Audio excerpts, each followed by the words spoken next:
Okay, fine. Is it all right if you please sit down? All right, fine. And you know, we can stand up. Well, good morning, folks. Good to have you here. I'm Sam Burnett, and I'm with the National Committee to Preserve Social Security and Medicare. My whole concern in the last 12 years has been to lobby for Social Security and Medicare. So what I'd like to do today is just share a little bit about Social Security, just a little bit about the history. I'm surprised when I speak to a lot of senior groups or a lot of high school classes or even college classes, when we talk about Social Security, I say, how many of you know about Social Security? And they say, Grandma gets a check.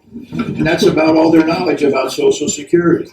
And even to the senior centers that I speak to a lot of them, we say, well, yeah, Social Security, if you don't get that check, I'm in real trouble.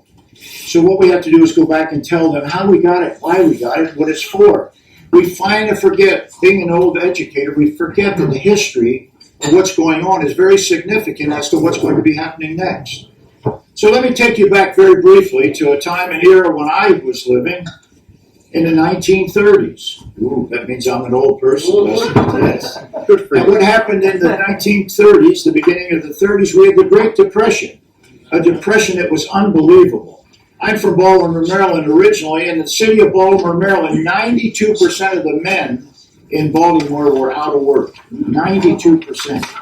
And that was in the 30s, 31, 32. So unbelievable. We had a great country and things were falling apart.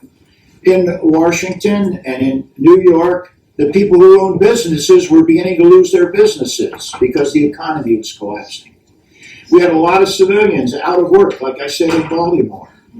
And we had a Congress who said, you know, we're here to help the people in the United States. We ought to get together and do something. Can you believe we had a Congress that was working to improve everything and everybody? They were sent to Washington to help people in the United States and build a great country. That's exactly what they did. So we had an election of a fellow by the name of Franklin Delano Roosevelt. Anybody remember that time? Not many like I remember. He signed my Eagle Scout card. Franklin Delano Roosevelt. That's how old I am. But anyhow, what happened at that time? We had people jumping out of buildings, committing suicide because their economy collapsed. We had so many people out of work around the country. And the government said, let's do something. Franklin Delano Roosevelt, in 1933, created a study commission. And they actually did study. And you know what? They came up with a recommendation. It was so unique and so novel that they didn't know what to do with it. He went to Congress. There were people in Congress who didn't like what he was going to do. But he had enough people who felt that the Congress ought to improve. They created a thing called Social Security. And did you ever hear something like this? It said if you want to work, the government would let you put a little bit of this money, and then you keep putting that money, and then when you get ready to retire, you'll be able to take some of that money that you put in there plus your interest, and you would get a retirement program. That's what Social Security was. It's not an entitlement. It's your investment into a trust fund that draws interest, and you get it when you retire. That's what Social Security is. Now, if you don't remember anything else I say today, remember this. It was the best government program that did exactly what it was designed to do. It helped America. It helped all the people in need. It made everybody in America proud of their country because we were doing what Americans do. When we have trouble, we all get together and help people. That's what Social Security is. So as we traveled it, you know what we did? We created a retirement program. And it was working so well that we thought, you know, what's happening? We started it. We said people will live to the age of 66. Oh, my goodness. What happened to it? People began to live longer because the government was doing what was supposed to be done. People were being put to work. We were finding jobs for people. People were so excited about it. Social Security was very good. We had 10 people putting in for everyone taken out when it started. We were living longer. And what happened is we began to diminish the number of people putting in to the people taking out, till we come to the place where we are today. But before we got there, what happened in 1950, we amended that. A fellow by the name of Harry Truman. I don't know whether you remember those names, but anyhow, he said, you know what, folks? Now you imagine. We've come such a place now that the cost of living, so everybody is getting their salaries raised, jobs are going up, people are working, but the people on retirement, they needed some cost of living adjustment. That's called a COLA. So we created a COLA and said we put that in there. Don't forget that COAL, COLA. Very important to us today, even more. And then what happened is they said, you know what, people are living longer. Good gracious. So in 1965, we had to put in a system called health care. They called it Medicare. They were going to take care of medicine and care, so you had hospitalization. We're still living longer.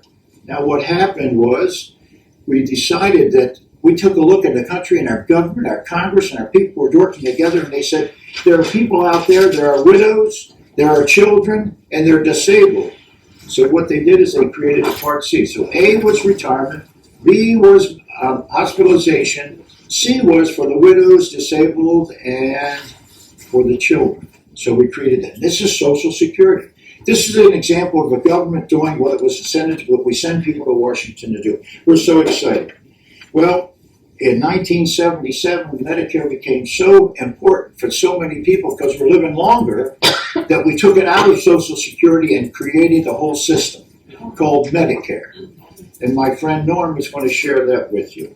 But a little bit about Social Security. It's kind of so important. I have been a volunteer lobbyist. I'm not paid, so I can tell the members of the House, the Senate, or the White House staff what I think, because I'm not being paid.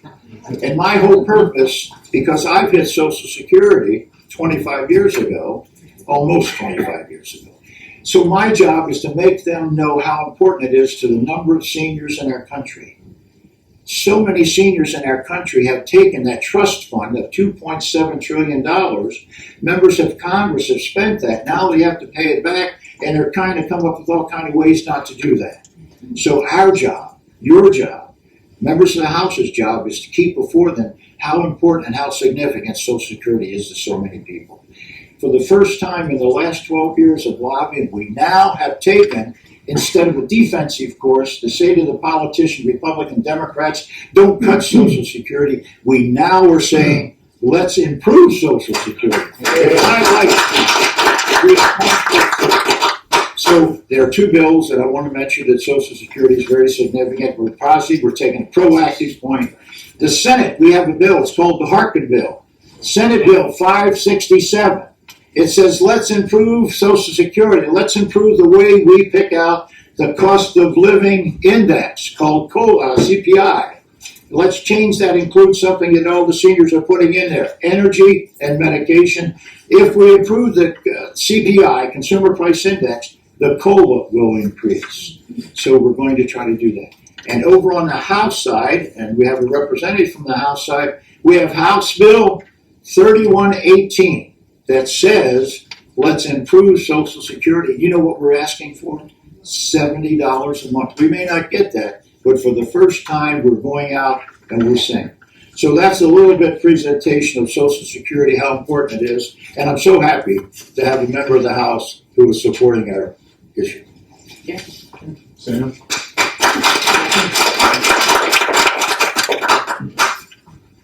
Thanks, Sam, for doing a good introduction to the issues around the Strengthened Social Security Act.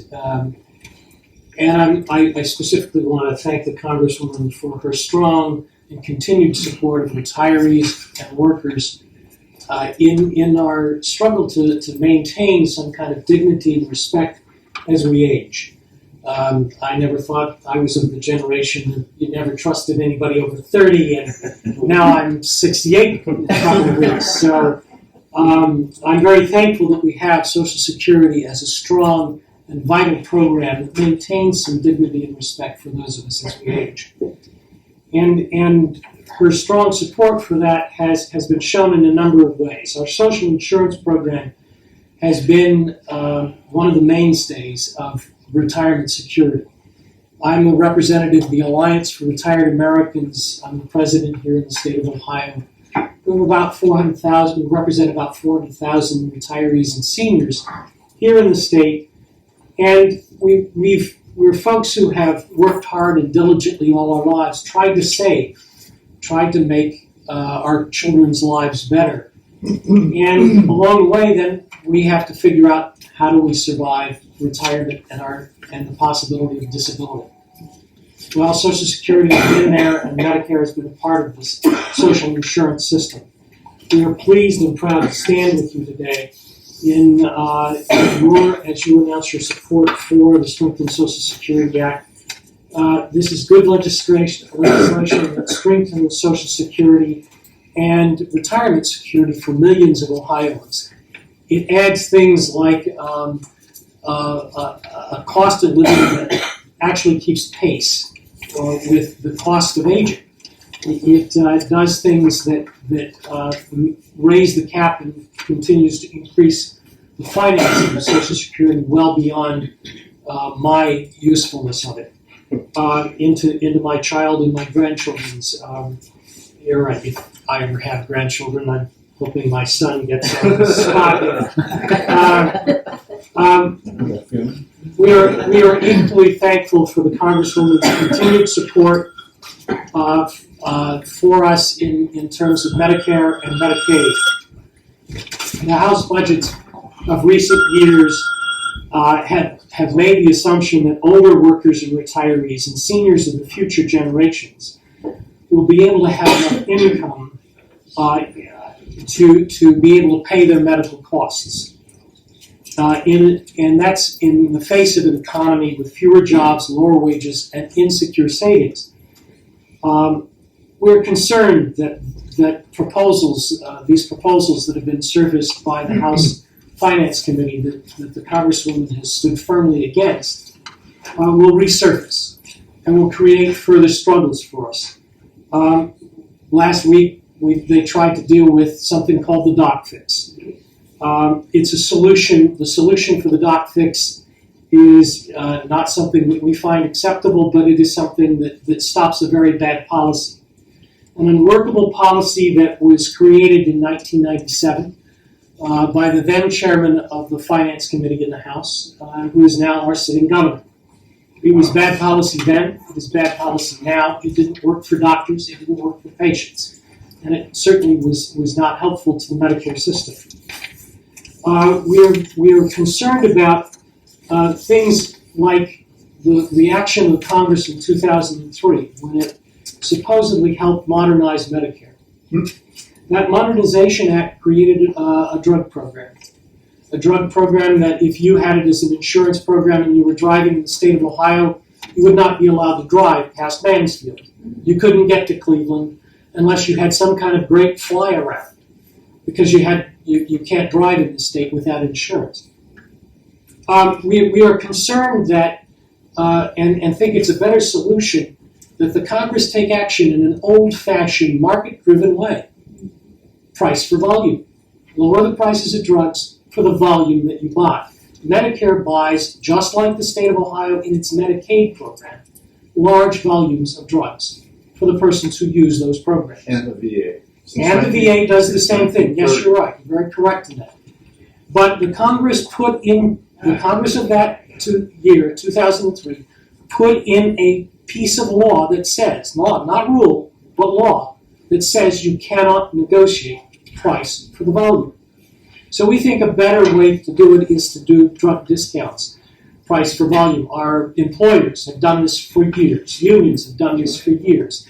Anybody who has a large group of workers and buys a service gets a cut price based on the volume of that service. We think that the Congress can act in that way, and that we think would bring in large amounts of money that would help solve the holes and issues in these programs.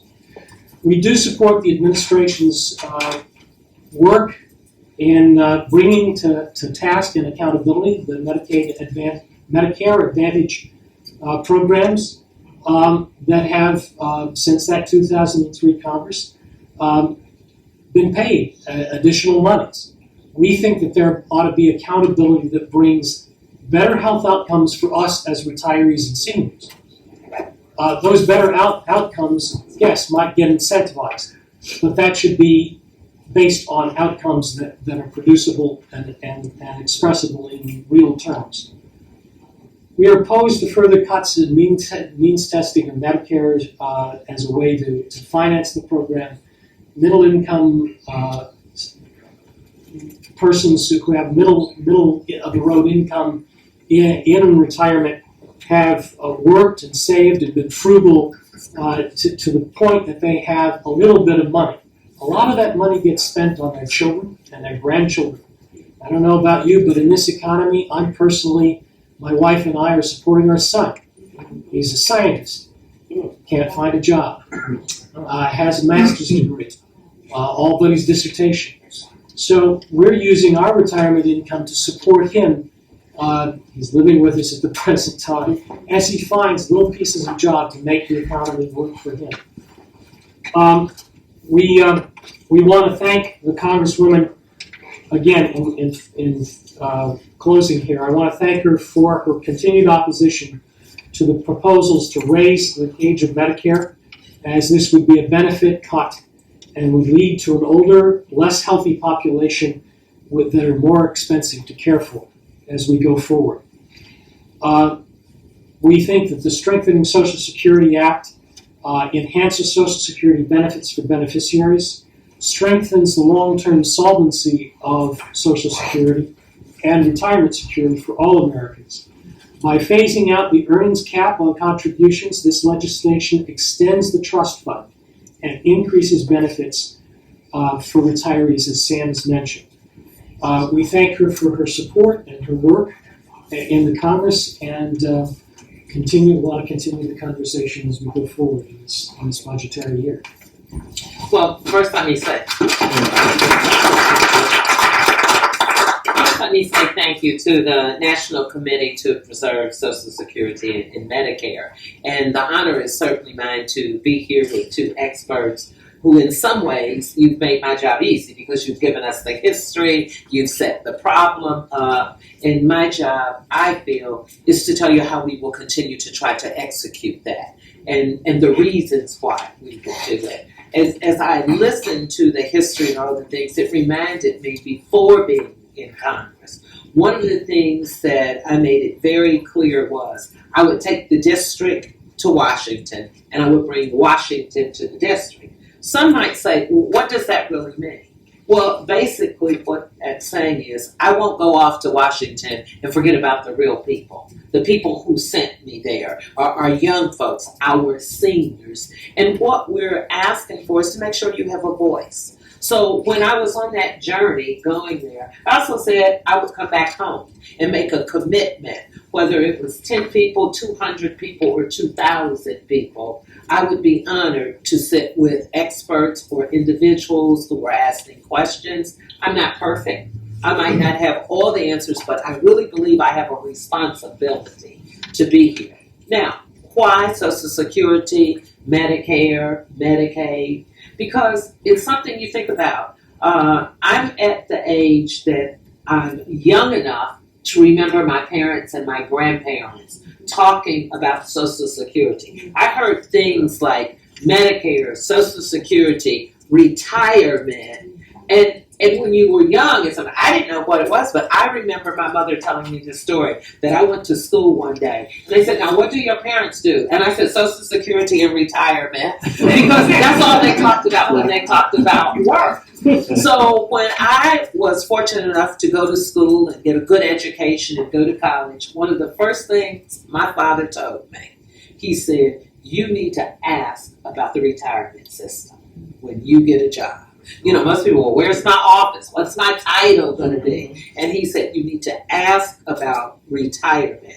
And that's the investment that we have made, your grandmother and grandfather and your parents. So you should always know when you pay for that retirement, leave it, because one day you're going to be 60-something and hopefully 70-something and 80-something. And as my mother reminded me when I told her I was coming here, at 90, still living by herself, and thank goodness for retirement, Social Security, and Medicare. So I come not only with a personal interest, but with a commitment, because you are my parents, grandparents, and you are our future for those who are younger. And I have a recent grandbaby, so I understand the value of all of great grandbaby. Okay, there we are. So Sam, Norm, Teresa, let me give you a personal thank you for being here.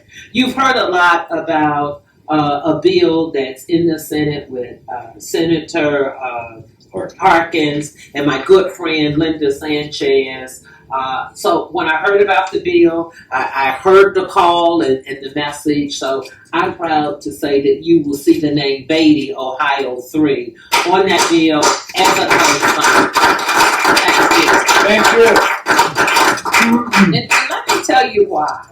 You know, my thing is I listen to the history when people walk us through it. It seems like a natural, but it's not.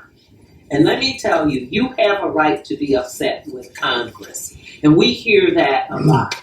People have always said to me, why would you want to go to Congress now? This is one of the reasons. See, if you go when things are easy, there's not a lot of work to do. But when you go and people are really doing what I call planting seeds of destruction against the people who have built our foundation, it's an easy ask for me to go and plant a different kind of seed, a seed for the future, a seed to say thank you. And here's the thing, the same government that's messing with this system is the government who created it. And created it on a foundation that you have people who are living and looking like you and many of us in this room because we had Medicare or because we had Social Security. So that's one of the many reasons. And you talked about the COLA or the cost of living. All of these things are so important to me. You also mentioned the CPI, the chain CPI. And it's just that, think of a chain locking into something. Now, when I got there, I didn't understand this chain CPI. And it wasn't something that I was an advocate for. It was in our president's budget a year ago. And I believe he thought it was in there so he could use it as a negotiation tool, not realizing that they would take everything off the board and more.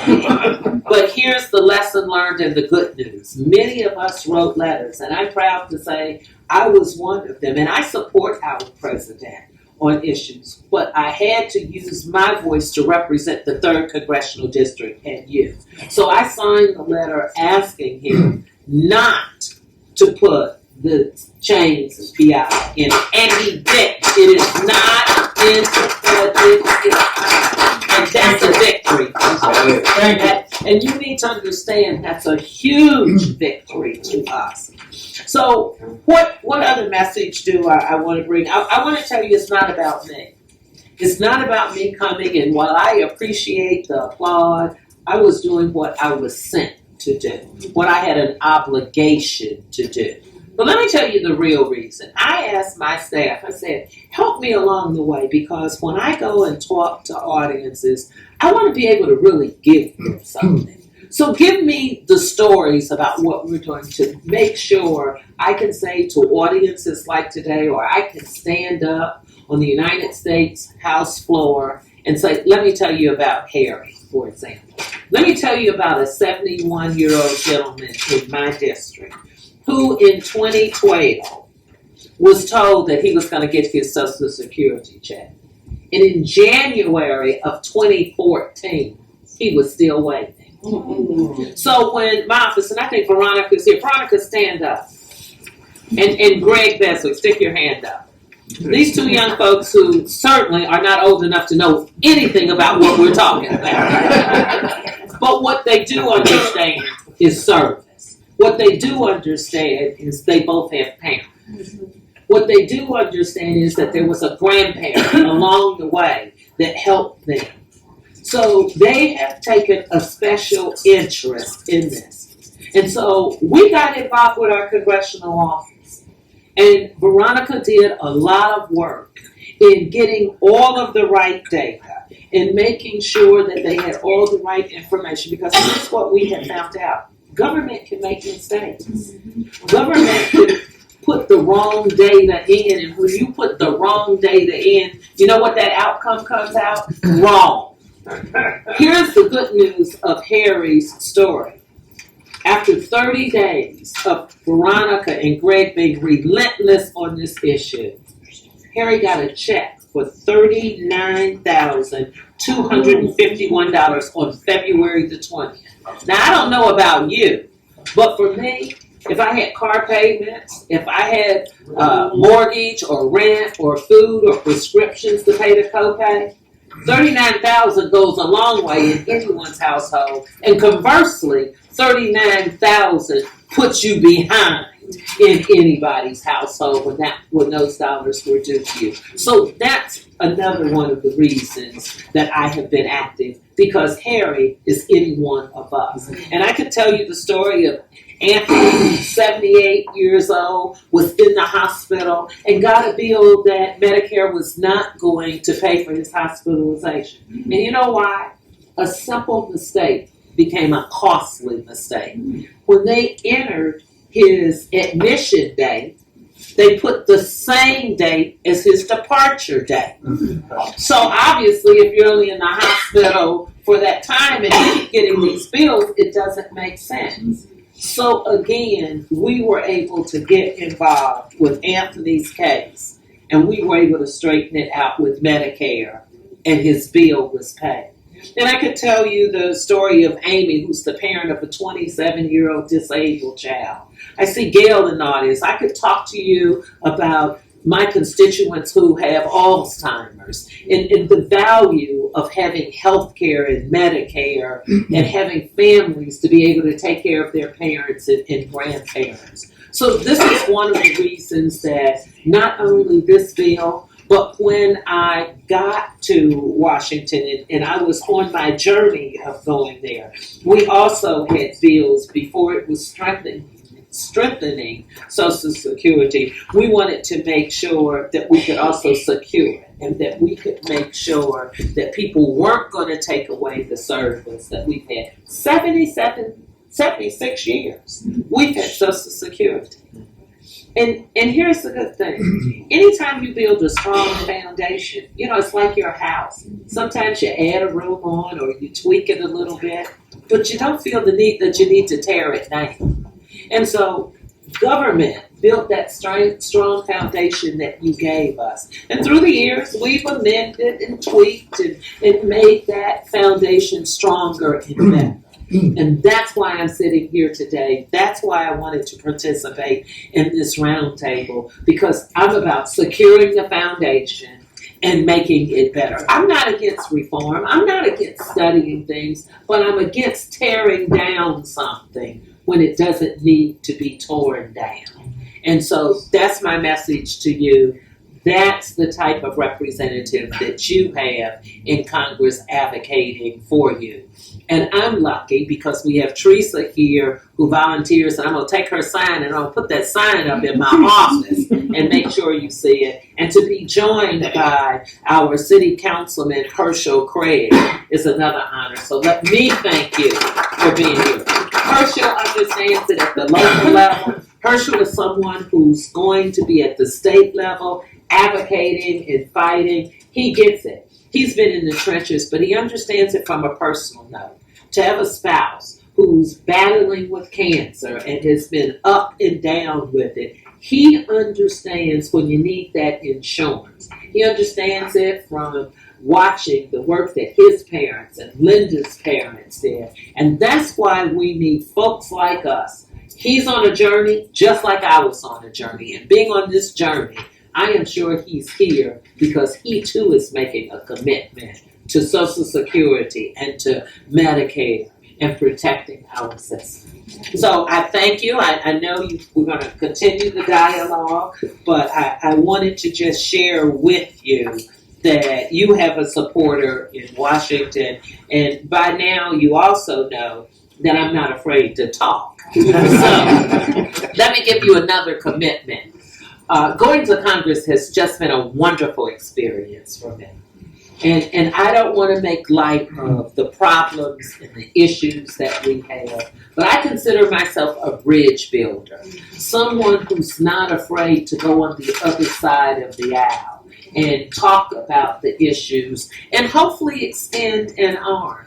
I mean, when you talked about the early years in Congress, I think we can learn a lot from the early years, and that's why they have things called stories, and that's why they have pioneers, and that's why we need to build from that. So I want to be one of those individuals that when people look back at my legacy, they can say she was fearless, she fought for the people, but she also understood you can't do things by yourself. Right. And when you work together on both sides of the aisle and you come out with a victory, it's a better victory for the people, because I can guarantee you one thing. I was a hospital administrator.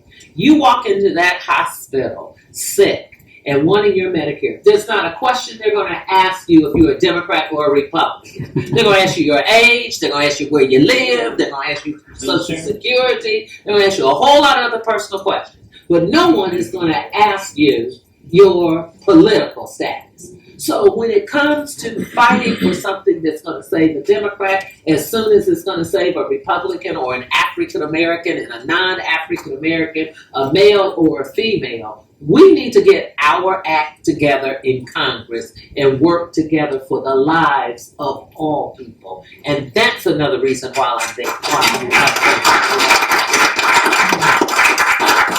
I care about this, I'm passionate, and I have to give a report back to my 90-year-old mother. So I want to be able to tell them they clapped a couple of times, they nodded their heads, and I can proudly tell her that I am here today for all of those at any age, but especially those who are around 76 years and beyond. So I thank you for allowing me to come home. Next week, watch me as we do 1 minute, and I will figure out a way. I'll make a commitment. On the United States House floor, I will say some of these same things about Social Security and Medicare and our retirement system, and they cover that on C-SPAN. So I'll be proud to say one of my highlights of being home in the district week was this roundtable, and hopefully people listening will latch on to that. Let me just say, I also attended your report to the district. It was the most fabulous I have seen. I meet with a lot of senators and representatives and the White House staff, but I have never seen somebody who really shared their heart with the people in their district, and the reaction was phenomenal. There was a young lady, I'm taking a minute at a time, but there was a young lady at the end of the program who has dyslexia. She gave a report, and your response to that young lady was she would take her issue to the floor of the House. And we are working on that ever since that statement. We've been collecting data, and soon you should see something in a resolution that we're doing for her, because that's the same message you have. The only difference is this was a young child who's being held back, and we have to fight for everyone. And let me say one last thing, or I won't be able to go home. This document is incredible. And one of the things, if you saw the paper 2 days ago, it talked about the wage gap for women. Well, here's something else, and you know, my father would be equally as mad if I only talked about women and didn't say I'm lucky because I had a wonderful father and I have one brother living. So he said, always remember the men. And so I want the guys in the audience to know this, but I also want to say to the women, this is a great document, and we certainly know one of the things I've been saying, no matter what the topic is, when women succeed, America succeeds. And it's true with this issue too. We live longer when you look at the number of women who are in need and the number of men who have provided as a spouse, like my father did for my mother. And she's able to piggyback on getting, you know, dollars from his Social Security and retirement. So it's truly for everyone. Thank you. I probably took far more than my time, but thank you. And real quick, so Teresa just wants to, I'll give her the chance to talk briefly first, and then we'll just do a few questions if that's okay with you. Sir. So Teresa, do you want to go first? Yeah. I hope everybody can see me. I didn't want to stand up. My name is Teresa Poland, and I'm a volunteer with the National Committee to Preserve Social Security and Medicare. And actually, I am not of the retirement age as of now, but I will be soon. I am disabled, and I actually had cancer, cervical cancer, back in 1981. I survived the cancer, and I reaped the benefits from the treatment. and radiation has completely destroyed me. Unfortunately, when I was 45, I had to go on disability. And in my mind, it was like, I'm this young person, why am I retiring? Why am I on Social Security? Actually, because I have a progressive disease, I will never get any better. I will continue to get worse. And I just want to thank you, Congresswoman, for being here to hear me. I want people to know that Social Security also includes the disabled. And without it, anybody can say, well, why don't you get a job? That's a lot easier to say than do. I do have a job, but I don't get paid for it. But I don't really care. Because when I get on that telephone and I talk to people on the telephone and I hear them cry and I hear them tell me their story, I give a little bit of my story too. And if I can answer just one question for them, it makes everything worth it. I don't need a paycheck. I want to thank the National Committee. I want to thank all you people for being here and listening to me. Some of you have probably heard me say this before. And also I want to thank Sean. He's been my mentor. And I want to thank his wife because I do take up a lot of his time. I mean, we do, a lot together. And him and I together have done wonderful things. And I want to continue that. As long as he doesn't kick me out, I'm fine. And I also want to thank you for co-sponsoring the bill, House Bill 3118. I think it's a great thing. And the ACA, I want to tell you that it has helped me. I now get 4 of my prescription drugs free. One of them was actually $30-some a month, so it's great. And when you said that when women succeed, America succeeds, I'm one woman, and I get on the telephone and I call these people, and the success that I have is being able to answer a question that these people give me. That makes me feel like I've succeeded. I've done something. And I'm just one little person in the state of Ohio, in this big country we call America. So I'm one woman, and I haven't succeeded, and I know America will too.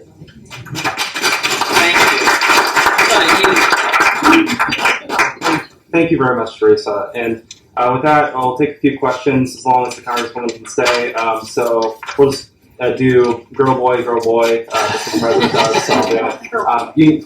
Can you say what your first name is and just ask your question? Bruce, I'm Bruce Bostic with Steelworkers. I wanted to thank you very much, and I just wanted to give you just a couple of words about what Social Security has meant to steelworkers. I was part of a 10,000 worker local in Lorain, and Republic Steelworkers between Lorain and Canton Massillon in 2002 had, well, I'll stand up. There had a major crisis where thousands of steelworkers retired.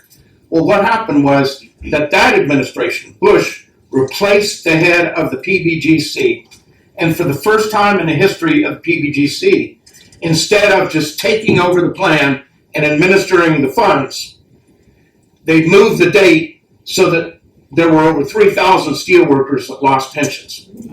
And not only that, then they went back and took thousands, hundreds of other steelworkers and that had been paid and said, you now owe back pay. I actually owe the back pay. I actually owe the PBGC $86,000. We had 5 suicides in Lorain. One included, the first one was the son of Schroeder. I'm Joe Schroeder, I believe. His youngest son is the famous picture at Kent State where the young girl is kneeling down and he was an ROTC student, was shot at Kent State. Jay Schroeder worked in a lab, and when he stole the pension, he ate his gun. We didn't get press coverage. We fought. We took it to federal court, and we won in federal court in Youngstown. They appealed it to the Sixth Circuit Court in Cincinnati, which was all Republicans, and they issued a ruling that said steel workers have no expectation to get pensions. That is a horrible, bad story. The good story is, and it's still a bad story, and we're still fighting over it, and we sure do appreciate your help on this side of the barricades. And I'll tell you, and I hope you consider this as much of a compliment as I mean it by. But when we were up there, Sherrod Brown was our congressman, and we could always count on Sherrod for something like this. And I compare you to Sherrod, and I think that's about as good as we get. I do too. So thank you. So we really thank you. But the good side of this story, and it's not a great story. It's a horrible story. But the good side is, without Social Security, people would have died like flies. The only reason I'm able to pay bills today and just keep my, I was a caretaker for my father and then my mother. The only way I could just survive from day to day is Social Security, and that's what happened. So this is a program that is an absolute lifeline. And when they talk about sacrificing, not only have retirees sacrificed, the Congress allowed the companies to go in and get their hands on pension money in the 1990s, stating that it would be much more efficient if they could do it, and that's what led to them coming in, stealing pensions from workers, and without Social Security as a stopgap, as a lifeline, we would be back in that depression that Brother Sam talked about. So I can't thank you enough. And that idea of bringing a district here and bringing a district to D.C., maybe we all need to get together and march on D.C. again. and you know what? That's not a bad idea. And I say that in all sincerity. We've talked about having a Washington, D.C. day where we get buses and we invite just the people, the citizens, to come to D.C. I mean, wouldn't it be wonderful if we could line up, dozens of buses and get some of my colleagues to sponsor a bus and we have a Citizens Day in Washington. We leave late at night. Like we did on the inauguration. Exactly. I mean, we do it to celebrate wonderful historical events, and I don't know what's more historical than fighting for our lives. When you hear Bruce's story or Teresa's story or many of the stories in the room, and you would be a good group to start with, and this is a universal issue. So let's keep that on the forefront. Yeah. Okay. There's no question that in the National Committee, we're trying to take our state and federal government, national government, we're trying to create little grassroots networks in every congressional district to do just what you said.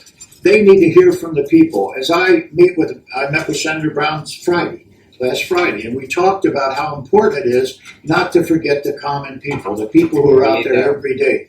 And he loves to hear the story that Teresa does. He loves to hear about our grandparents. I was at a meeting with him 6 months ago at a church meeting, and somebody was haranguing him about the Affordable Health Care Act. They said, "You never read it," and he did. He read it while his mother was dying, if you recall.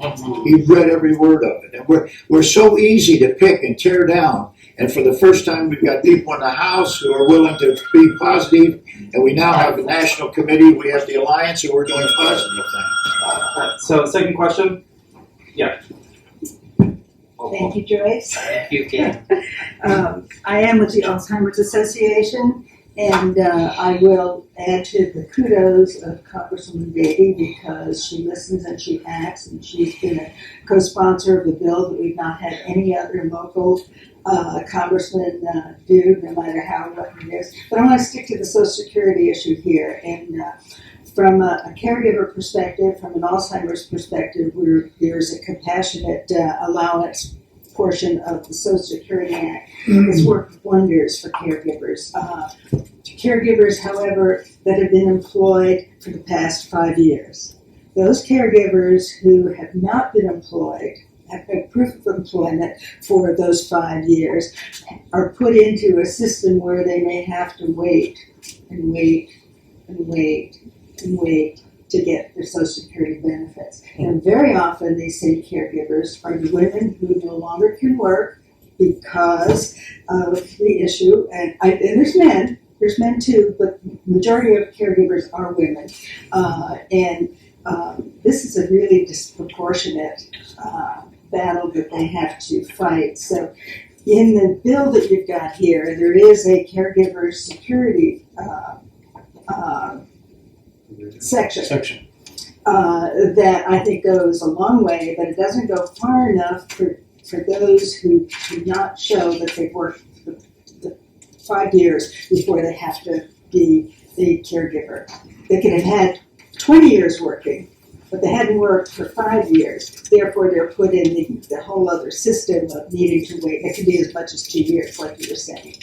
So I just ask you to, as you're talking and thinking about improvements, maintaining the base, that you also think about some of those who are small proportions of the overall caregiver in this world.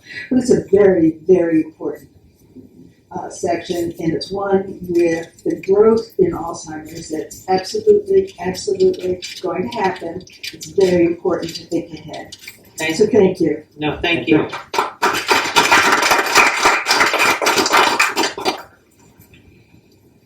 Go ahead. Well, I don't have a question, but since you're my voice and I voted for you, and I'm glad I did, I have 3 concepts I want you to take back with you.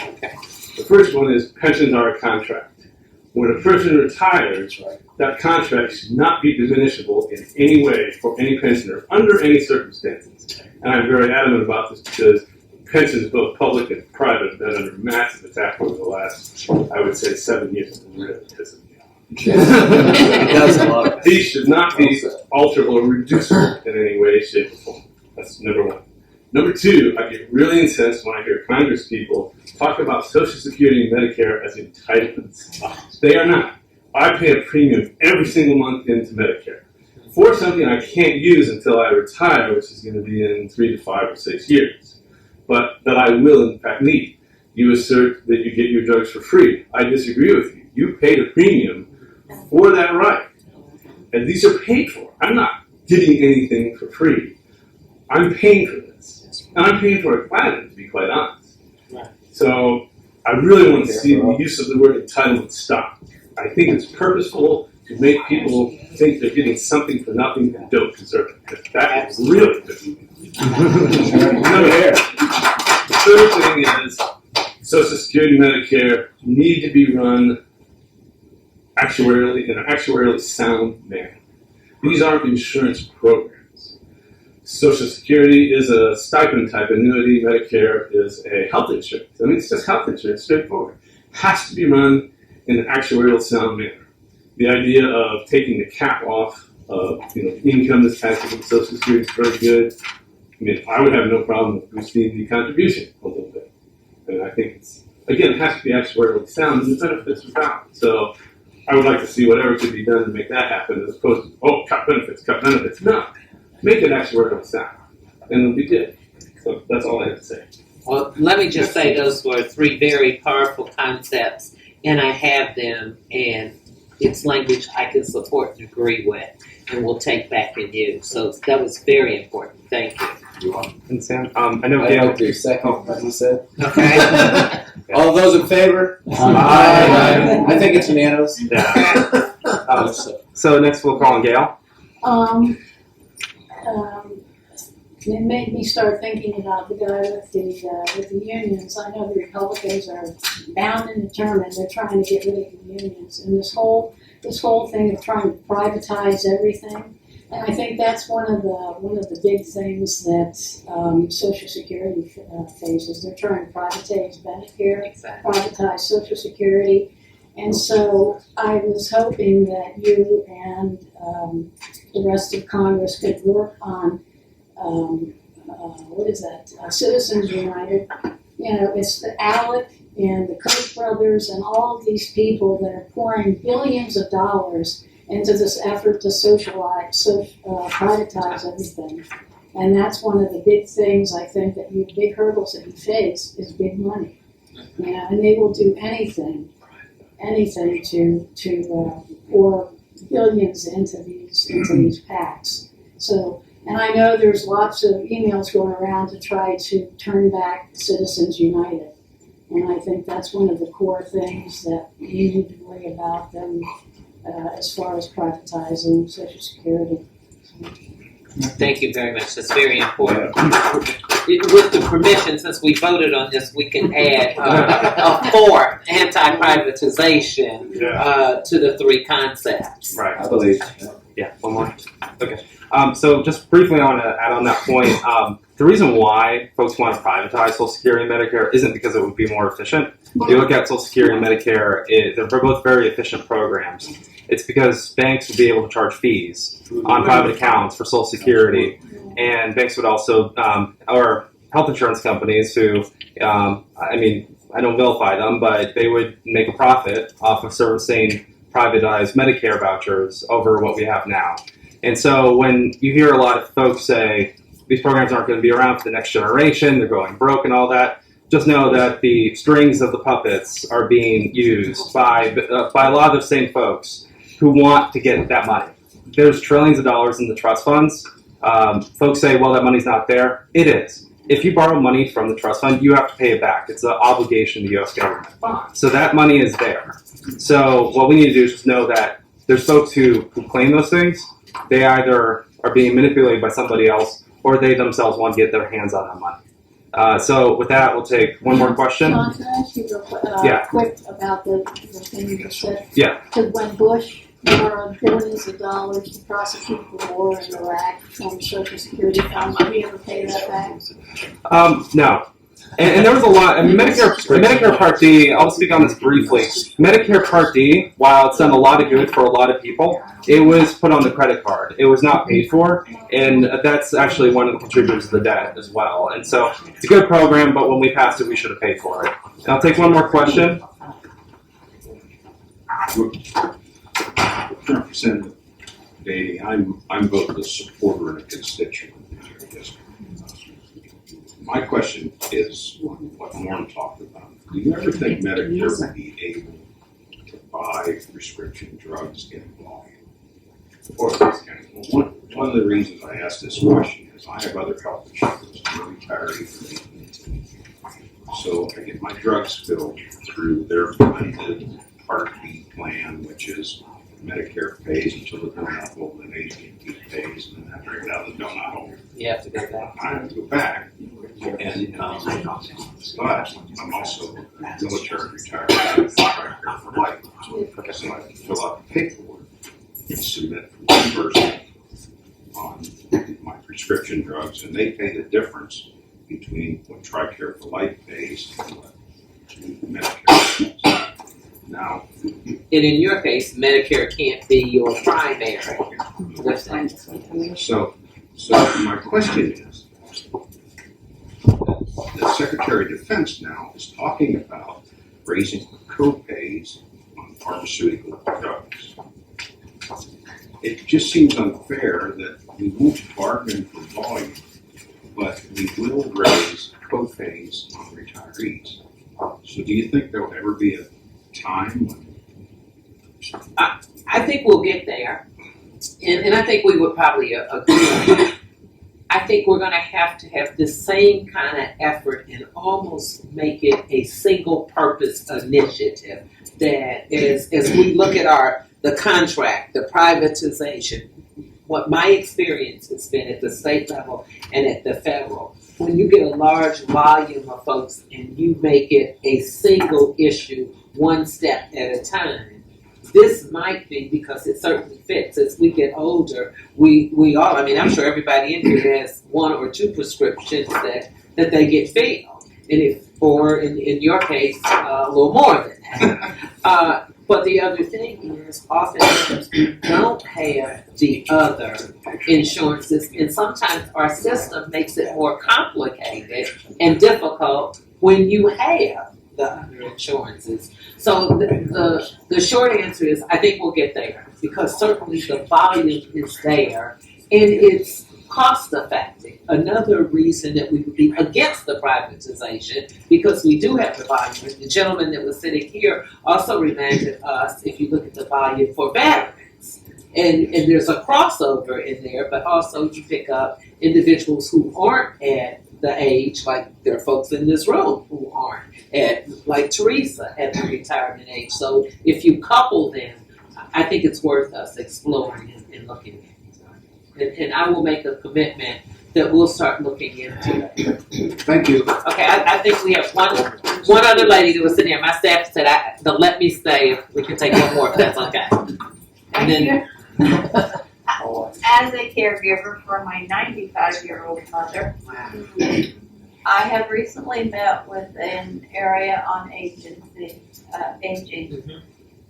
because when I'm not able to be there, we have been private paying for 24/7 care. I was under the assumption that the intent was to keep persons in their homes for as long as possible, instead of placement in a nursing home. I have learned that if we choose to enroll in the program, Mom would be eligible for 8 hours of in-home care a day. However, if we place her in a nursing home, it would be 100% paid. I don't understand. To me, that there's a disparity there. absolutely. And where's the solution? I don't know if this is Medicare, Medicaid, passport. No, I hear you, and you're absolutely right. The thought is the least restrictive environment, and that is the concept that people should be at home, they're in their environment, they're there. However, when you look at the formularies for care, I've had the same experience that you've had with my father. So I think this is just another thing on the list that we have to look at, because those costs go back to those institutions versus the entities. So it's another thing that is clearly on our list as we look at the many disparities that we have across all of our systems that we're working on. But thank you for continuing to bring that up. Thank you all very much. I have one thing I'd like to do. I represent the National Committee to Preserve Social Security. I also have worked with our friend Norm with the Alliance. So I have a little certificate for our member of the House, and it says a Certificate of Merit, U.S. Representative Joyce Beatty, in recognition of outstanding work for seniors and older Americans, and I'm one of them.